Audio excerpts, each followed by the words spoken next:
I see it in your own local media in Waterloo with the coverage of certain things that are going on at the school board. It's very skewed. And, for example, the chair of the board, the former chair, Scott Piatkowski, who has been sued, is being sued by Carolyn Burjoski for defamation, and he has a judicial review against them. They never mention any of that stuff. I'm thinking, why does this guy get a free ride?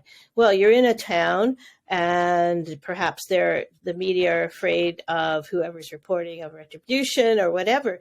But that's how these people get away with what they do, because the media kowtow to this nonsense. 100%.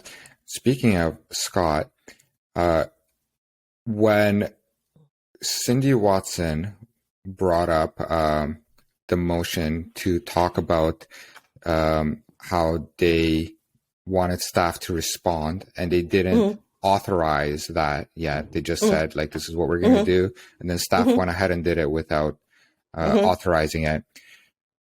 He was instrumental, and I have this video up on my YouTube channel called Are Trustees Abusing Power? He was instrumental in undermining the integrity of Cindy Watson and the integrity of the board in getting them to vote to not talk about something, to violate. Now they have some rules. It's called Robert's Rule. Yeah. And they ended up violating their own rules in order to stop the conversation. And this was, Cindy got it to be a vote that was written down, so everybody knows going forward. And I found that even with this, they make up scenarios and then they act on it.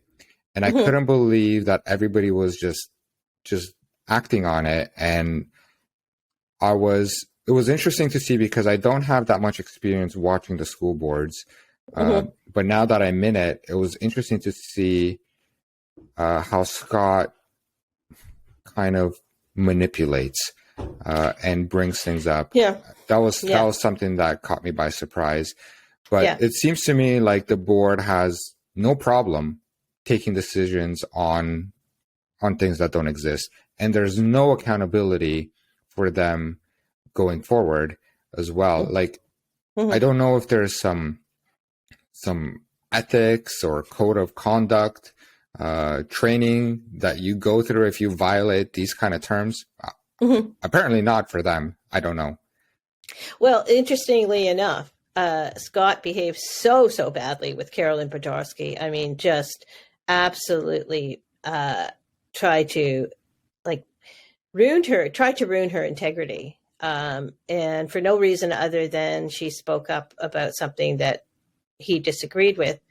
And then when she was silenced, then he went on the air and proceeded to defame her, or I believe defamed her. And there's no pushback for him. Well, she sued him, so thank goodness for that, because I have strong views about that sort of behavior. He acted abusively and arrogantly. And then poor Mike Ramsey, Black trustee, gets subjected to a code of conduct complaint, gets pulled from the board, and there is no pushback for Scott. There's no code of conduct complaint.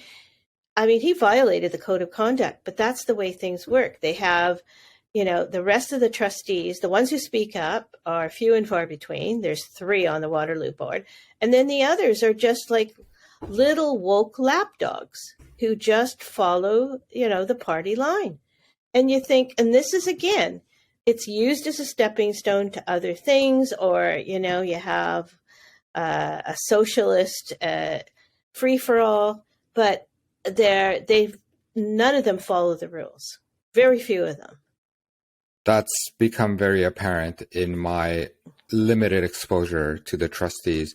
I couldn't believe it. Like, sometimes I hear these things online and I read stories and it's like, this can't be happening, right? And sure enough, this stuff is happening in our school board, and I have to see with my eyes to believe. And I just, That's why I started my YouTube channel, Beyond the Rift, so people can see for themselves. I think people are smart enough to determine what is true, but they need to see it, right? Just like I saw it. Yeah. And Carolyn's delegation was instrumental in waking me up. And when I saw, and I was like, wait, what is happening? These books are in elementary school. You telling me that you're advocating and trivializing the sterilization of minors? This is just so crazy, right? And then the more I found out, then I find out about the surveys, and they're asking about sexuality, and then all of this stuff. And they have days like Bisexual Visibility Day at school. That to me is just so inappropriate, and this is on the school board's social media, just across the board, right? You're reaching kids, even in kindergarten. Like, who wants to know if my daughter is bisexual? It's crazy. Let me tell you, I don't know how they have time for teaching with all these special activities, the special days, and all these special events. I don't know when they have time to actually teach the kids, which is why they're probably illiterate.